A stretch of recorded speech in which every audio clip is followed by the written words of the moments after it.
Hola a todos, soy Eduardo Morales, soy médico intensivista en el Hospital Ramón y Cajal y bueno, vamos a enfrentarnos a este taller de gasometrías. ¿Para qué? Bueno, pues para que cuando pidáis una gasometría en urgencias, para cuando veáis el resultado, sepáis interpretarlo, ¿no? Es una prueba que vais a pedir cuando os enfrentéis a vuestros primeros pacientes, lo vais a pedir frecuentemente, os van a llegar gasometrías porque se la ha sacado pues, la enfermera. Y tenéis que saber interpretarlo, ¿vale? Tenéis que saber interpretarlo, qué hacer, qué me está indicando y bueno, vamos a ir viéndolo poco a poco y luego lo veremos en una parte de casos clínicos, distintos casos para que vayáis viendo qué información nos puede dar y cómo la podemos interpretar. Bueno, primero ver qué es una gasometría, ¿vale? Una gasometría, esto ya lo sabéis, pero tenéis que verlo, ¿vale? Cuando lleguéis a las urgencias de hospitales tenéis que verlo, tenéis que hacerlo y tenéis que equivocaros y se os tiene que coagular y tenéis que ver cómo funciona la máquina que tengáis en cada sitio, ¿de acuerdo? Es un análisis que al final con una pequeña muestra de sangre, normalmente entre 1 y 2 mililitros, ¿vale? No hay que hacer una sangría al paciente, ¿vale? Con un poquito. Lo voy a meter en una jeringa, que son jeringas de gasometría, que a veces los gasómetros tienen sus propias jeringas porque lo necesitan para coger la muestra, pero bueno, son desechables con heparina y nos va a proporcionar de forma rápida datos sobre lo siguiente, sobre la PO2, la PCO2, sobre el pH, el bicarbonato, también los iones de forma básica, según el gasómetro pues va a venir la hemoglobina, el hematocrito y el ácido láctico, ¿vale? ¿Todo esto de qué nos va a servir? ¿Vale? Nos va a servir para comprobar pues, estados de hipoxemia, eso es lo más clásico, ¿no? Pedimos una gasometría para ver cómo está la PO2 en sangre del paciente, ¿no? De hipoxemia o de hipercapnia. Esto es lo que se pide pues, en las consultas de neumología para ver a pacientes crónicos cómo están. También quizá va a ser lo más importante después de la hipoxia y de la hipercapnia, cómo está el pH a nivel metabólico, ¿vale? Como hay alteraciones del ácido base, este paciente tiene acidosis, tiene alcalosis, nos va a dar un análisis rápido de eso, ¿no? A nosotros en pacientes críticos, que también pueden llegar a urgencias, nos sirve, ¿por qué? Porque te da una visión rápida. Yo puedo saber rápidamente ese paciente si está en riesgo de tener una arritmia porque tiene una alteración del potasio. Si el pH está muy bajo y es a nivel respiratorio es porque hay que intubarle ya.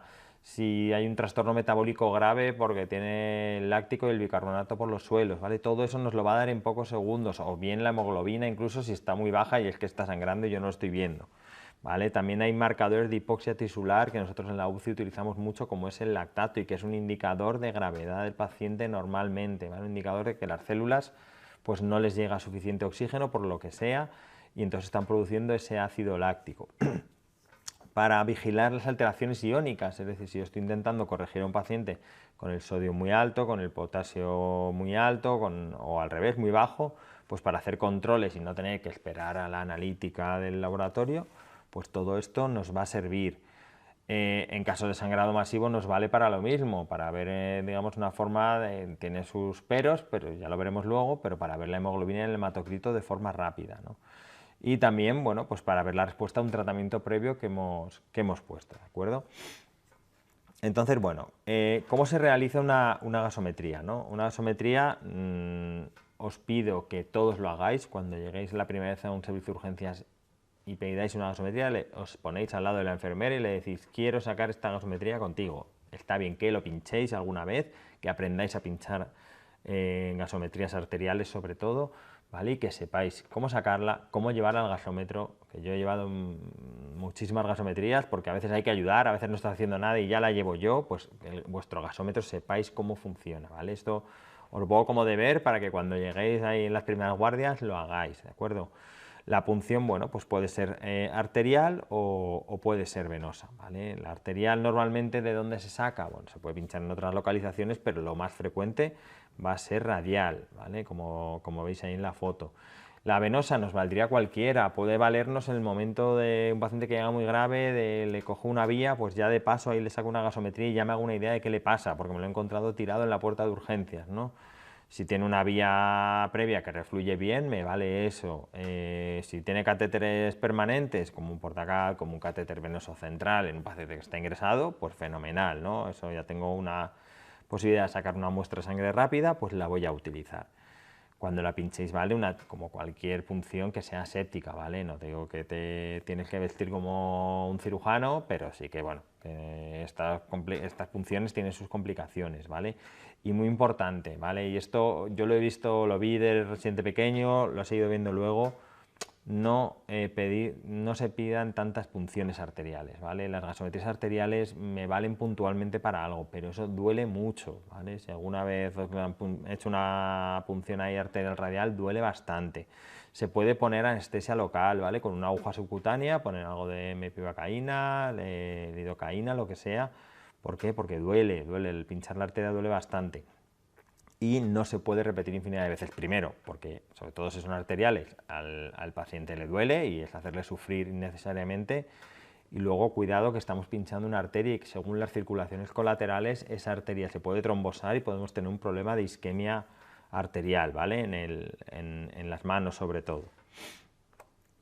Entonces, bueno, aquí os pongo un ejemplo de una gasometría como es en mi hospital. ¿Y qué datos vamos a ver? Esto va a cambiar, hay gasómetros, cada uno pues tiene su software, tiene sus datos, pero bueno, más o menos los generales van a ser iguales, ¿vale? Vamos a ver aquí un montón de datos que nos van a aportar diferente información. Lo primero que vamos a mirar, y es lo adecuado, mirar estos tres valores, ¿vale? El pH, ¿vale? Que por eso viene el primero, pues porque es el más importante por el que pedimos la gasometría, y quizá la PCO2, ¿vale? La PO2, pues si es arterial le prestaremos atención, si es venosa normalmente no le prestaremos tanta atención, ¿vale? Con esto nos vamos a hacer ya una idea de cómo está el pH y si la causa es o no respiratoria, ¿no? Si tengo un pH bajo y la PCO2 está normal, pues será una causa metabólica. Si tengo un pH bajo y la PCO2 está elevada, pues será respiratoria. Ya con solo eso, esa información me valdría para ir tirando, ¿de acuerdo? Ahí veríamos eso, ¿no? Oxigenación, ventilación y equilibrio ácido-base. Solo con esos tres datos ya lo tendríamos, ¿vale? Otra cosa que quiero que os fijéis siempre, sobre todo si el paciente está grave o es potencialmente grave, es el láctico, ¿vale? El ácido láctico, que como he dicho es un dato de hipoxia tisular y puede indicar gravedad del proceso, ¿vale? En sépticos tiene una importancia extrema, ¿vale? Una importancia extrema, ya que en un paciente hipotenso con datos de infección grave que tenga un lactato aumentado, es un paciente que se está poniendo bastante malo y al que hay que prestarle mucha atención, resucitarle y hacer un tratamiento precoz.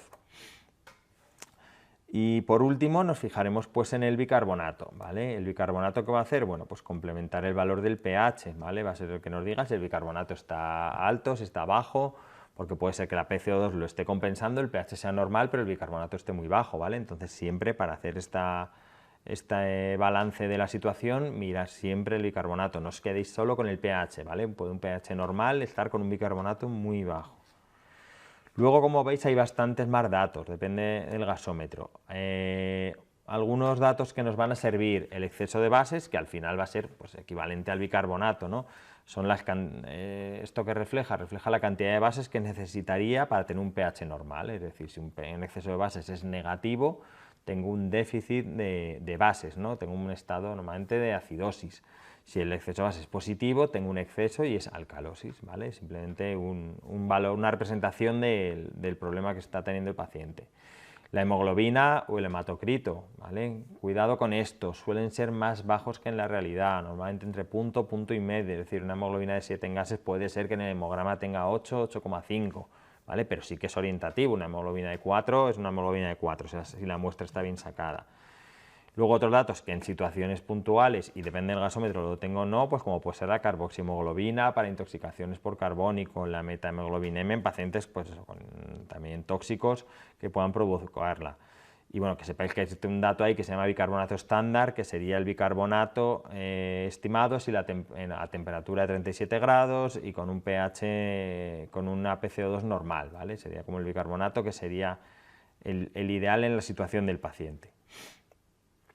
Entonces, una vez que tengo los datos de la gasometría, bueno, ¿qué pasos habría que seguir? Primero, como hemos dicho, y es lo que va primero, valorar el pH, ¿vale? El pH va a estar alto o bajo o normal la mayoría de veces y en eso vamos a hablar de acidemia, ¿vale? De acidemia, acordaos la diferencia entre acidemia y acidosis, ¿vale? Acidemia es que el pH está bajo o alcalemia si el pH está alto. Luego, a nivel práctico, Lo de acidemia y acidosis ya sabéis que se cruza, se utiliza, pero tenéis que saber la diferencia entre las dos, ¿vale? El siguiente valor que miraríamos, como hemos dicho, sería la PCO2. Es decir, yo tengo una PCO2 elevada, ¿vale? Hay un problema, o no, o es un estado crónico, pero por lo menos ya sé de dónde viene el problema o de dónde no viene, ¿no? Y si hay una hipocapnia, pues en estados de alcalosis respiratoria, pues va a ser importante.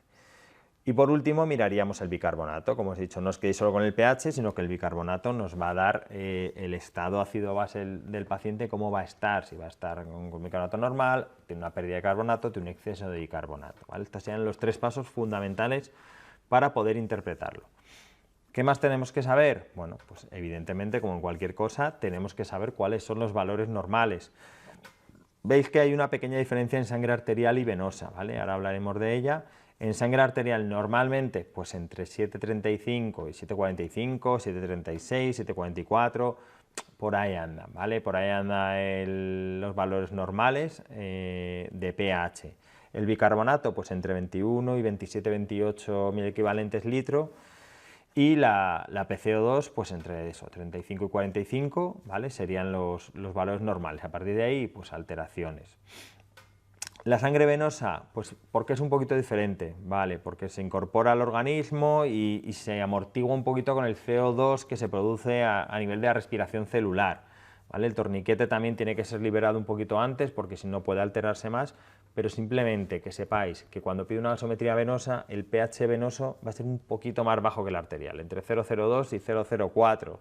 Es decir, yo le pido una gasometría venosa y tiene 7,34, puede ser que a nivel arterial tenga 7,36 y sea normal, ¿vale? Eso acordaros, el bicarbonato pues va a ser un poquito más alto que el arterial, y la PCO2, dependiendo de la situación del paciente, pues puede estar entre 3 y 8.000 equivalentes litros más alta, ¿vale? Es decir, eso es importante para cuando pidáis una gasometría venosa y arterial, que lo cojáis un poquito con pinzas, que las diferencias pueden ser importantes.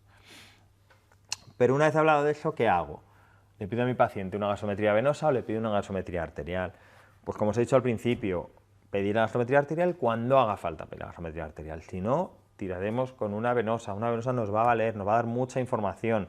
La arterial es la que va a ser indispensable para valorar la PO2. Nosotros en la UCI, ¿qué hacemos? ¿Pincharles todo el rato? No, les dejamos un catéter arterial y sacamos las muestras de ahí, porque son pacientes pues intubados y con respiradores, pero en la urgencia cada vez va a ser un pinchazo, ¿vale? Entonces a veces sí que necesito una gasometría en el momento, porque es un paciente muy poco, porque el gasómetro, o sea, el saturímetro no me capta, pues ahí lo necesito, pero si no, no hace falta, ¿vale? Así que es importante que lo pidáis solo cuando haga falta.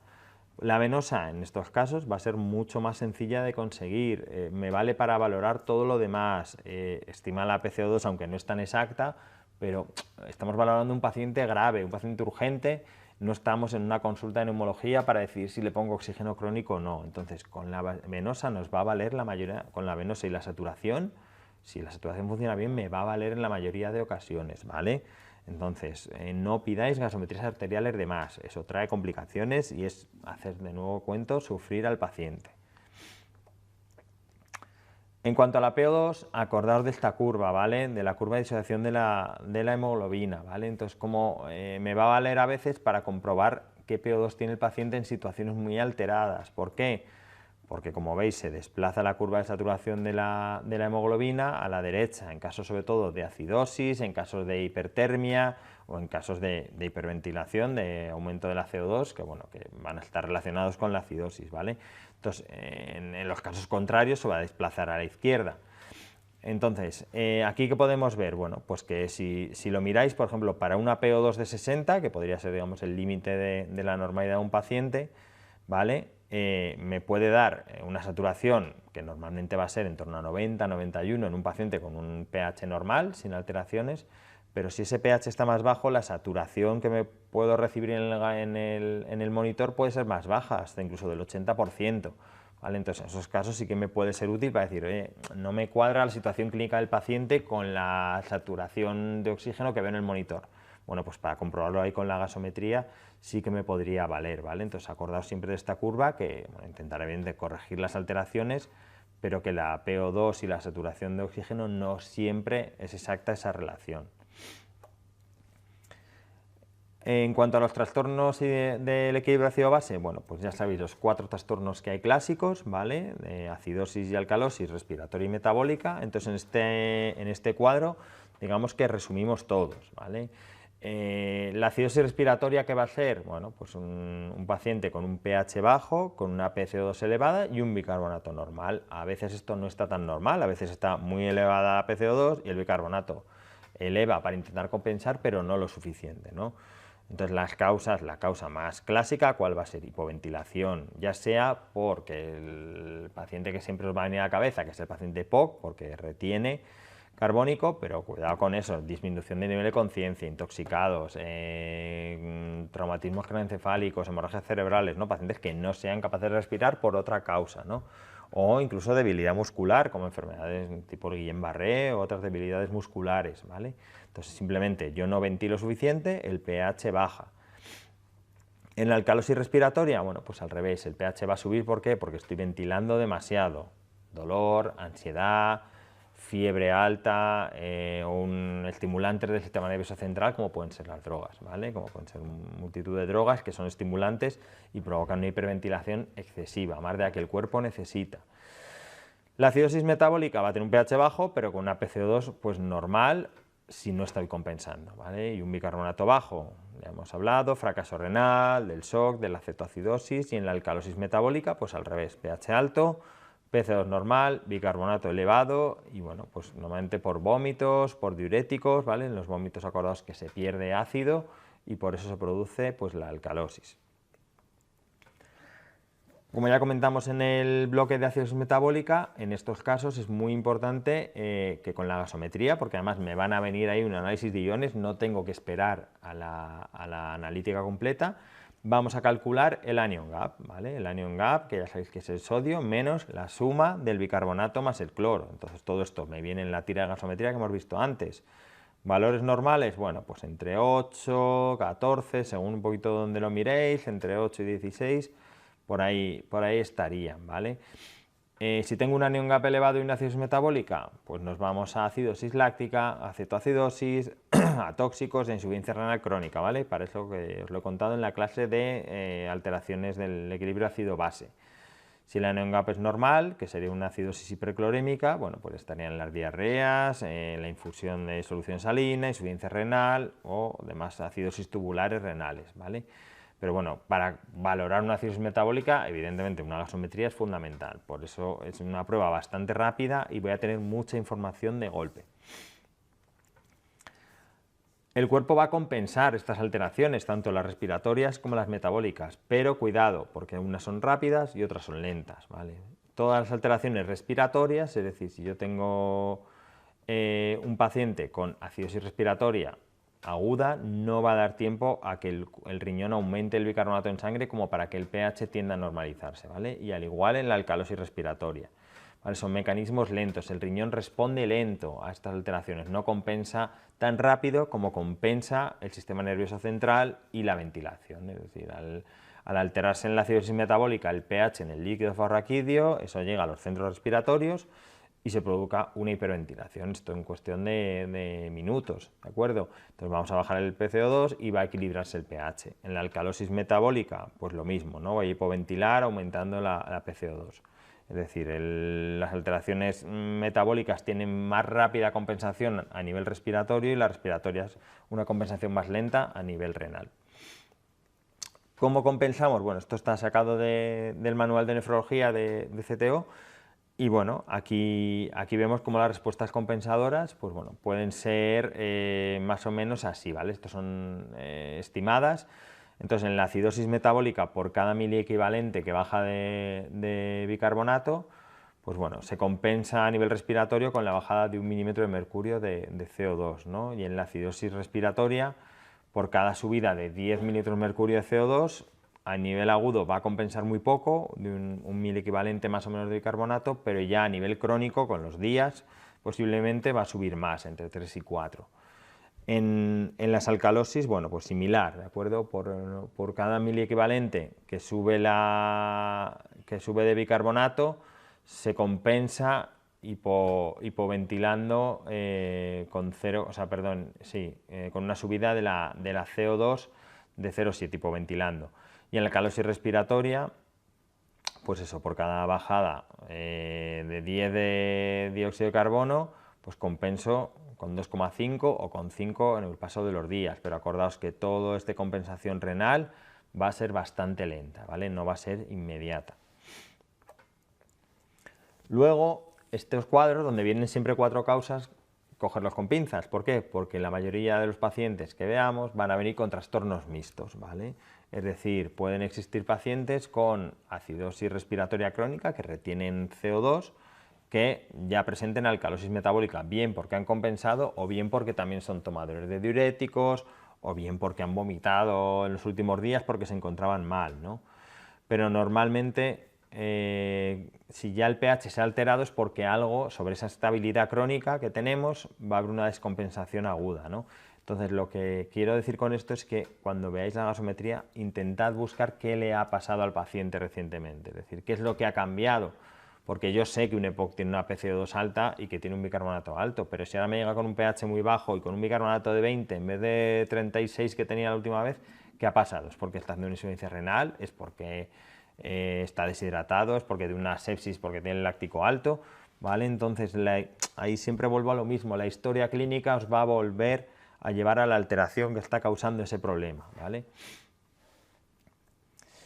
Y bueno, por terminar esta parte de gasometría, recordar eso, ¿vale? Que con el pH, la CO2 y el exceso de bases bicarbonato deberíamos ser capaces de ya saber qué le pasa, ¿vale? Saber un poquito por dónde va, dónde está la alteración primaria y luego ya evidentemente con eso el diagnóstico definitivo del paciente, pero por lo menos ponerle un nombre, ¿no? A una acidosis respiratoria compensada, a una acidemia, pero con un láctico alto, todo eso nos va a valer, ¿vale? El anion gap lo tendríamos que calcular sobre todo en los casos que no tengamos claro, es decir, una acidosis muy metabólica muy llamativa, que no tenemos un desencadenante claro, ¿vale? Reafirmar que la gasometría arterial solo la tengo que pedir en los casos esenciales, ¿vale? No llenéis de pinchazos una radial de un paciente porque os haga ilusión ver qué PO2 tiene, solo pedirla si es necesario. Y la historia es la que siempre nos va a orientar más en la causa. La gasometría es una prueba rápida que va a guiarnos un poquito inicialmente, pero la historia es la que nos va a contar qué le ha estado pasando al paciente en estos días, ¿vale? Entonces, bueno, con todo esto que os he contado de la gasometría, ahora vamos a ver una serie de casos clínicos en el que vamos a ir viendo diferentes escenarios. Bien, pues dentro del taller de gasometrías vamos a aplicar estos conocimientos que hemos adquirido en la primera parte en pacientes, ¿no? En pacientes para que vosotros veáis pacientes tipo a los que os vais a encontrar, que vais a ver, y pacientes dentro de estos bloques similares os van a servir para que os encienda la bombilla de a este paciente igual le está pasando esto, ¿no? Pues vamos a ir viendo hasta 9 casos clínicos en los que veremos diferentes alteraciones, tanto del equilibrio ácido-base, como de iones, como a nivel respiratorio. Primer caso, quizá el caso de los más frecuentes en los que se os va a ocurrir pedir una gasometría, ¿no? Tenemos pues, un varón de 78 años con un EPOC ya avanzado, en este caso un GOL3, que llega a urgencias porque lleva 3 días pues, más cansado, con aumento de expectoración, más disnea, y bueno, se le hace una analítica, se le pide una radiografía de tórax, se le pide una gasometría y vemos que ya tiene una saturación basal por del 85%, ¿no? En la gasometría que hemos pedido en urgencias vemos lo siguiente. Tenemos un pH bajo de 7,31, no muy bajo, pero sí que bajo, con una PCO2 elevada de 64, una PO2 que en este caso es arterial, porque sí que me interesaba pedir una gasometría arterial, pese a tener gafas nasales a 2 litros, que es de 51, es decir, que tiene hipoxemia, más que hipoxemia, y con un bicarbonato algo elevado, ¿vale? Con un exceso de bases de -7 y un láctico normal. Entonces, ¿todo esto qué nos va a contar? Bueno, pues aquí tenéis una serie de preguntas que podéis pausar el vídeo y ir respondiéndolas, ¿de acuerdo? Que vamos a ir viendo poco a poco para ver toda la información que nos aporta esta gasometría. Primero, el paciente tiene acidosis, tiene alcalosis, ¿vale? tiene un pH bajo, tiene un pH de 7,31, por lo tanto existe acidosis o acidemia en este caso. El pH está por debajo, tiene acidemia y es una acidosis respiratoria, ¿vale? Tiene una PCO2 elevada de 64, pues lo típico, lo que esperamos en un paciente con EPOC, ¿no? Y con una patología respiratoria pues avanzada. ¿El trastorno va a ser metabólico o va a ser respiratorio? Bueno, pues parece claro, de nuevo volvemos a la historia, ¿no? Disnea, hipoventilación, posiblemente esté con atrapamiento aéreo y parece que la causa primaria pues es respiratoria, que la PCO2 pues lo confirma, ¿no?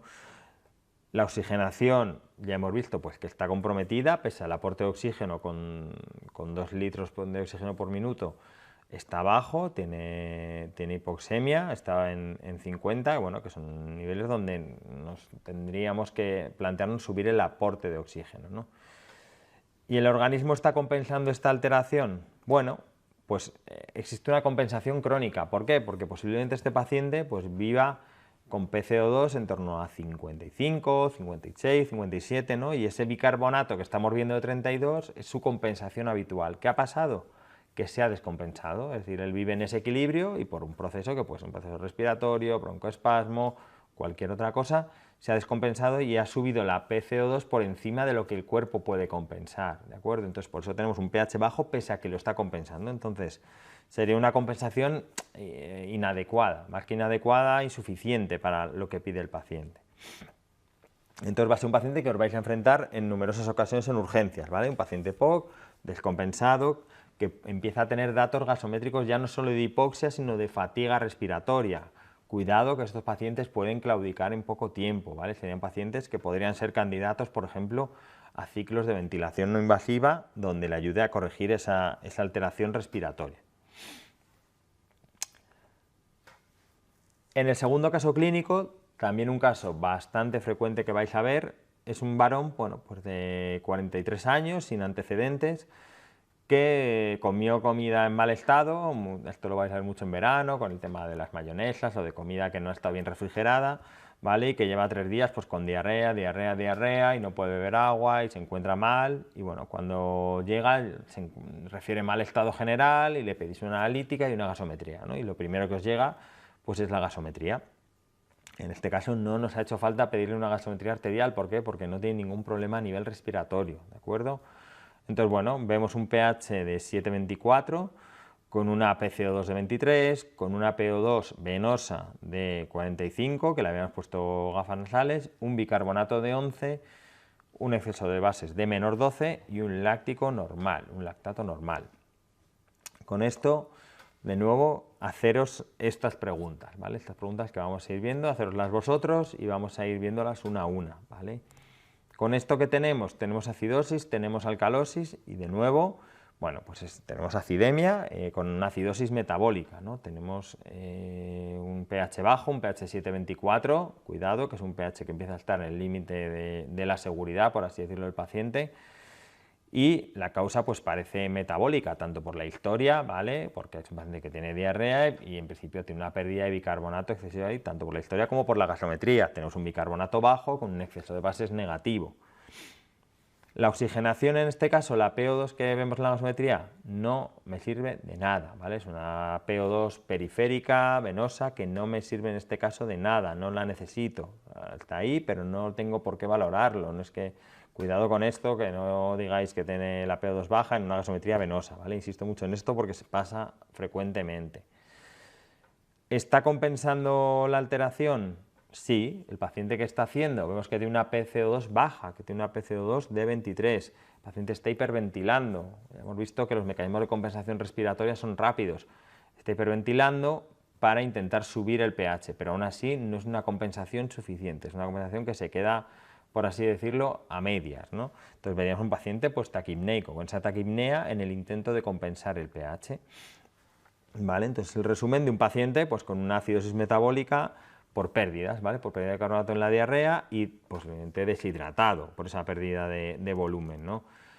Cuando llegue la analítica completa veremos, pero puede tener un fallo renal prerrenal por deshidratación, ¿vale? Que eso está empeorando la acidosis metabólica y la compensación no está siendo suficiente. Un paciente al que hay que hidratar y que normalmente hidratando adecuadamente y luego ver si la diarrea tiene una causa tratable, como una salmonelosis o otra cosa, valdría, ¿vale? Valdría y lo corregiría.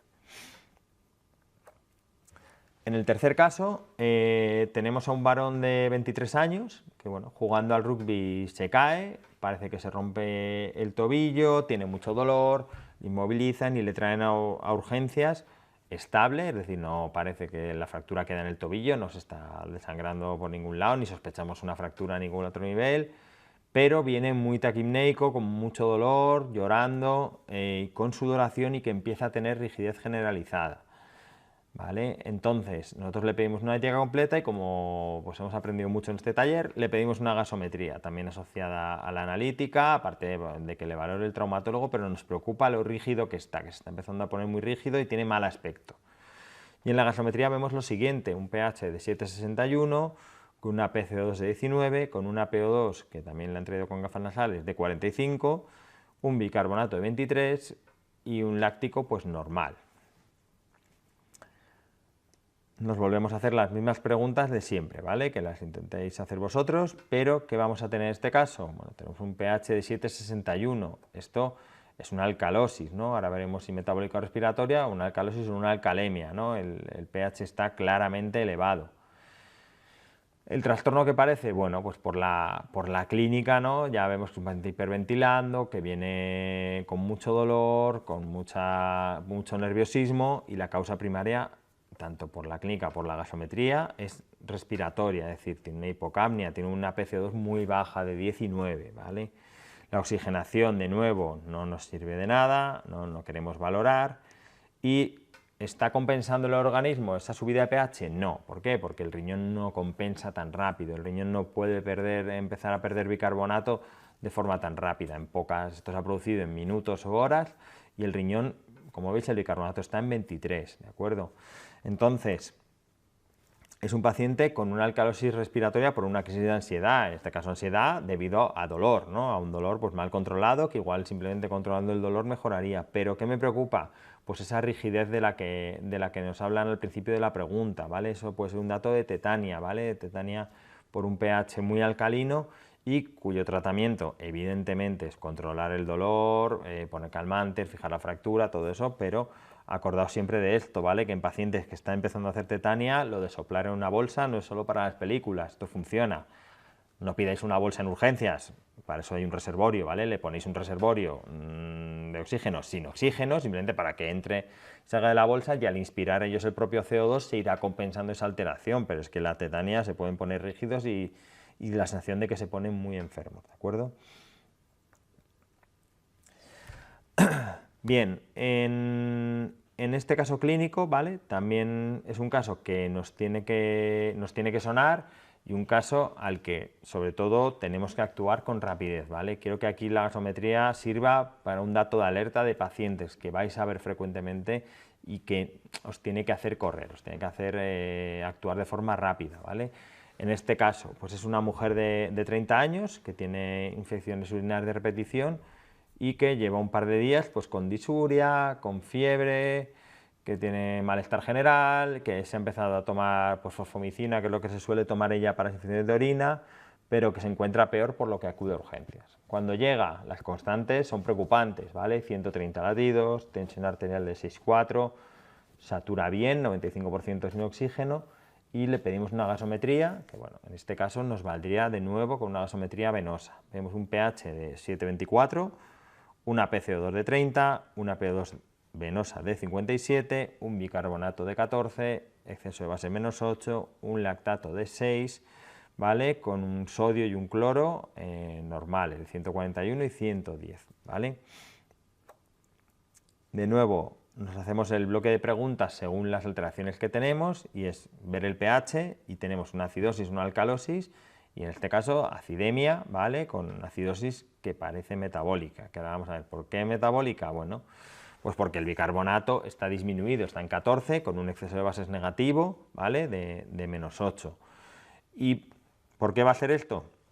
Bueno, pues puede ser la propia sepsis, ¿vale? La hipoperfusión tisular y la producción de ácido láctico, ya que vemos que el lactato está aumentado, ¿vale? Para eso, ¿qué podemos hacer? Bueno, pues vamos a calcular el anion gap, en este caso, Cogemos el sodio y a eso le restamos la suma del cloro más el bicarbonato, ¿vale? Que sería 141 menos 124, nos daría 17, estaría en un anion gap aumentado. ¿Por qué? Pues porque, como vemos, tiene el ácido láctico aumentado en el contexto de hipoperfusión tisular. La oxigenación a nivel pulmonar estaría bien, a nivel tisular alterada, ¿vale? Es un paciente que tiene datos de que a las células no llega suficiente oxígeno, en este caso por tensión baja, no por un aporte malo a nivel pulmonar.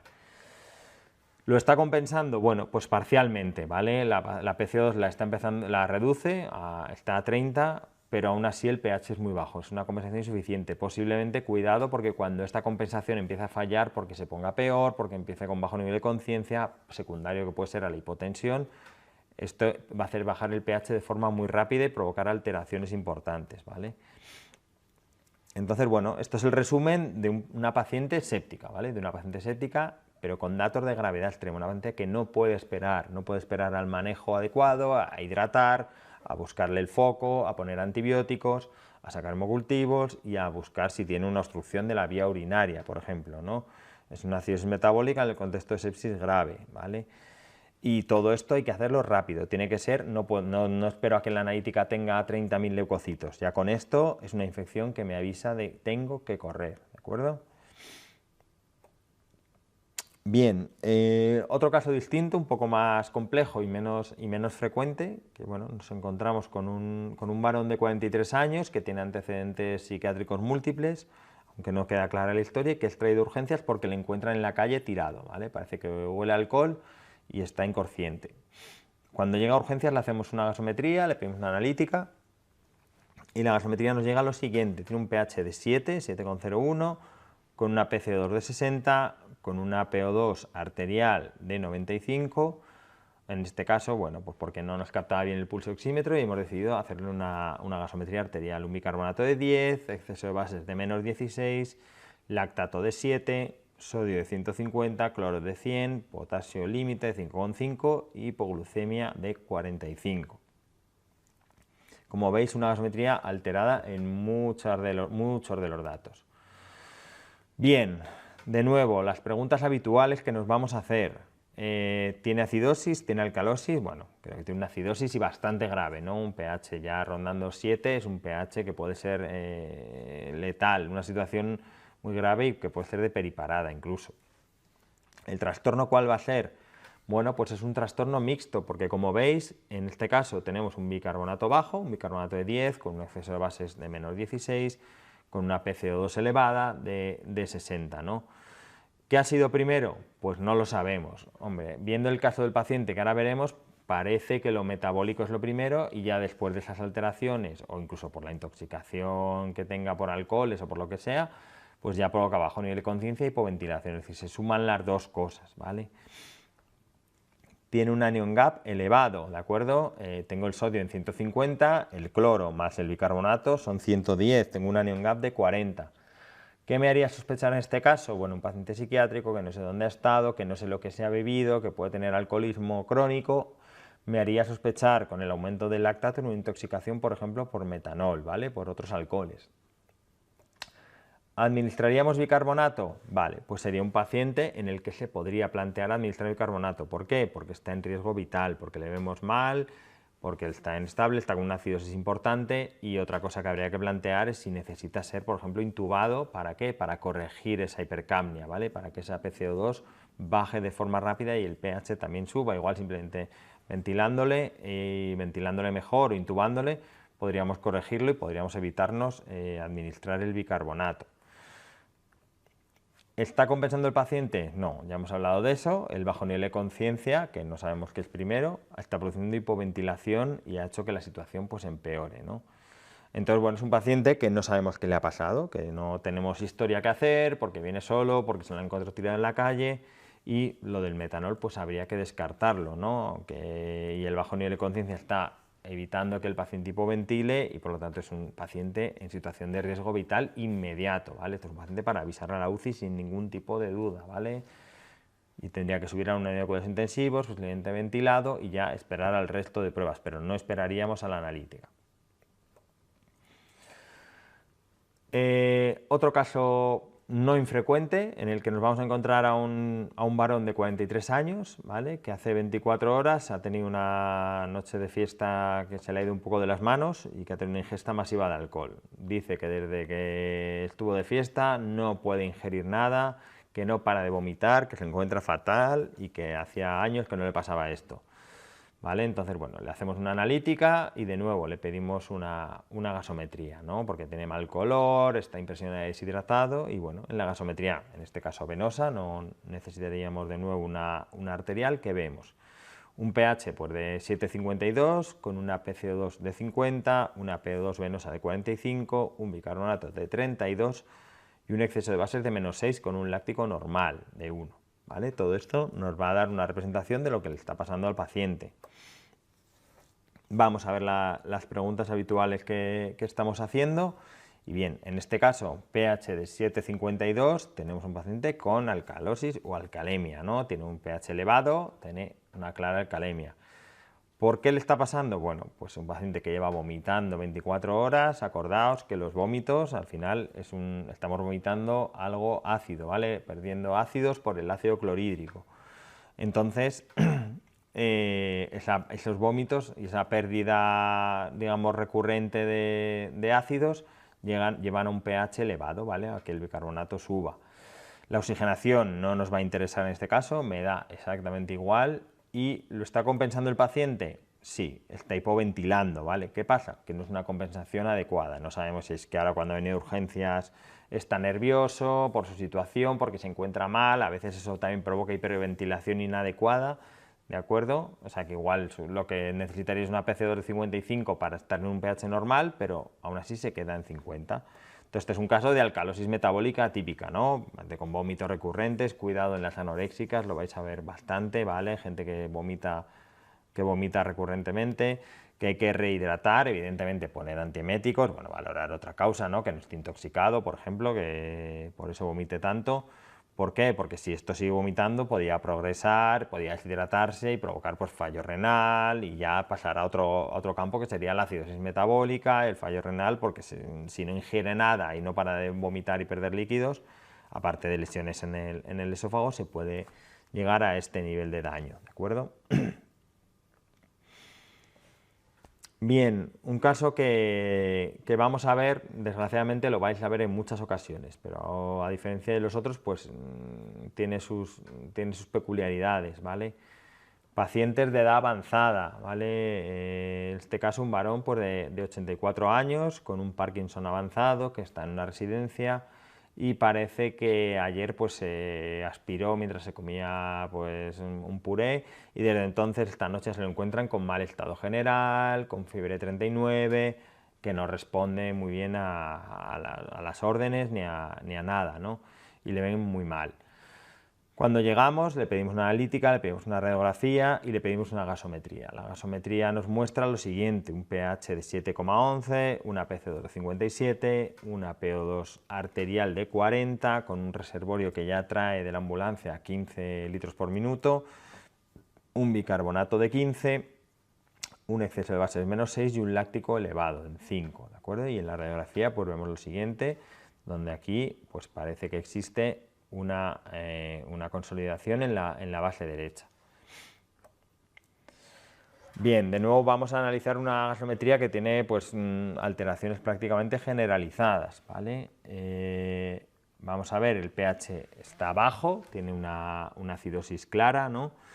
Y la causa primaria, pues no sabemos qué es primero, no sabemos si es que la clínica de neumonía aspirativa le ha provocado una hipoventilación primero y eso ha hecho que se deteriore su estado general hasta llegar a un shock o una acidosis metabólica, o bien la propia fiebre y bacteriemia que está teniendo le ha provocado pues, la hipoperfusión tisular porque tiene un láctico ya elevado. Y esto en un paciente frágil pues ha hecho ya que al final hipoventile, claudique su situación y empeore, ¿no? En este caso es difícil saber, si tanto por la historia como por la gasometría, qué es lo primero. La oxigenación muy comprometida, ¿vale? Una PO2 de 40, aunque puede estar exagerada por la acidosis, la desaturación, pero la PO2 como tal en sangre está muy disminuida pese al aporte extremo de oxígeno, ¿no? Con un reservorio ya a 15 litros. ¿Y lo está compensando? Pues no, como hemos hablado, la situación global es tan mala que en el contexto de sepsis y deshidratación, posiblemente fallo renal, cuando veamos la analítica, no puede compensar la hipercapnia, ¿no? Y la situación respiratoria por la neumonía hace que eso no pueda compensar en la pérdida de bicarbonato a nivel renal. Entonces sería un paciente pues, con una patología bastante avanzada, neurológica, con ya una insuficiencia respiratoria global, ¿no? Altísimo riesgo vital, es un paciente potencialmente que se puede morir en pocas horas, ¿no? Y bueno, que es un paciente que aunque no parezca así de primeras candidato a unas medidas más agresivas en una UCI, sí que tenemos que por lo menos intentar enfocarlo y saber que el riesgo vital puede ser cuestión de minutos, ¿no? Bien, otro caso típico en el que la gasometría nos va a ser muy útil, ¿vale? Nos va a ser muy útil, mujer joven, que no tiene ningún antecedente conocido, pero que lleva 2 días haciendo mucho pis, con poliuria y no se encuentra bien, no quiere comer, le duele la tripa, no sabe qué le pasa, ¿no? Entonces, bueno, le pedimos una analítica y decimos, venga, también una gasometría, ¿no? Y en la gasometría nos encontramos por sorpresa, pues para una chica que viene hablando con nosotros, aunque bueno, tiene mal estado general, pero que no nos parece crítica, vemos lo siguiente, ¿no? Vemos un pH pues muy bajo, de 7,01, con una PCO2, que sí que es verdad que le notábamos hiperventilando, de 25, una PO2 venosa de 54, un bicarbonato de 3, exceso de bases de menos 20, y esos iones, ¿no? En la que destaca pues, un potasio límite de 3,3 y sobre todo pues, una glucemia, que también nos la va a dar la gasometría, ¿vale? De 540. Cuidado con esto porque la información de la glucemia a veces no la saltamos y aunque hagamos un BMTs, sobre todo en casos de coma o bajo de conciencia, hay que descartar hipoglucemia o en estos casos hiperglucemia. Bien, de nuevo nos vamos a hacer las siguientes preguntas. Tenemos una paciente con un pH de 7,01, es una acidosis, acidemia grave, ¿vale? Rozando ya por debajo de 7, es una paciente que tenemos que estar muy encima de ella, con un trastorno metabólico, ¿vale? El anion gap, ¿cómo estaría? Bueno, pues elevado, ¿no? Yo tengo 137 de sodio y a eso le resto lo que es el cloro y que casi no tiene bicarbonato, ¿vale? Y me quedaría pues un anion gap en torno a 25, ¿vale? ¿Le administraríamos bicarbonato a esta paciente? Bueno, pues sería una paciente por lo menos planteable, ¿no? Pero cuidado con esto. Tiene un potasio de 3,3, ya hemos hablado de ello. No reponer nunca bicarbonato si el potasio está bajo o en el límite bajo. ¿Por qué? Porque si yo le hago subir el pH de forma brusca a 7,20, aunque sea por minutos, el potasio puede tener una bajada brusca hasta 2 o 2 con algo, ¿de acuerdo? Y eso provocar arritmias letales. ¿Lo está compensando? Está compensando, ¿vale? No es suficiente, está hiperventilando, está con una PCO2 de 25 y sin compensar, evidentemente, si empezara con bajo nivel de conciencia porque se encontrara peor, porque le pusiéramos sedantes por alguna cosa, con eso el pH real estaría igual en torno a 6,8, ¿vale? Así que pese a la compensación el pH sigue muy bajo.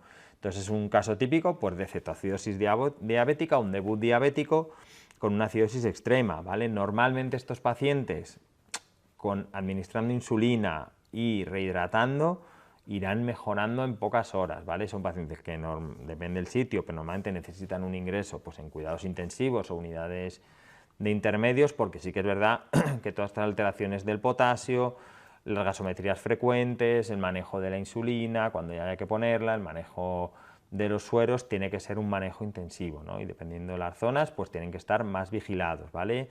Y de nuevo, cuidado lo del potasio, ¿vale? Y que el bicarbonato no tengamos ganas de ponerlo demasiado rápido.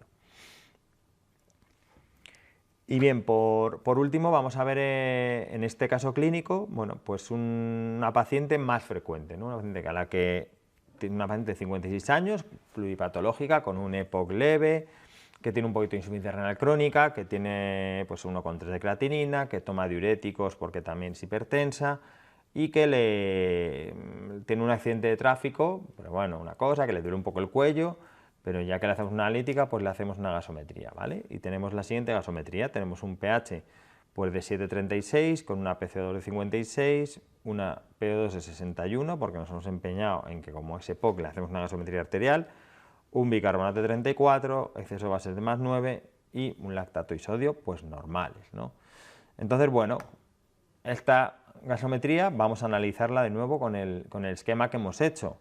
Tenemos acidosis, tenemos alcalosis. Bueno, de primera el pH es normal, o sea, no tenemos ni acidemia ni alcalemia, pero sí que existe una acidosis respiratoria crónica que está compensada, es decir, tenemos una PCO2, una hipercapnia que está compensada a nivel, parece que renal, ¿no? Que esto no es de ahora, que es un hallazgo casual y que, bueno, el bicarbonato está elevado pues tanto por los diuréticos como por la propia hipercapnia crónica, ¿no?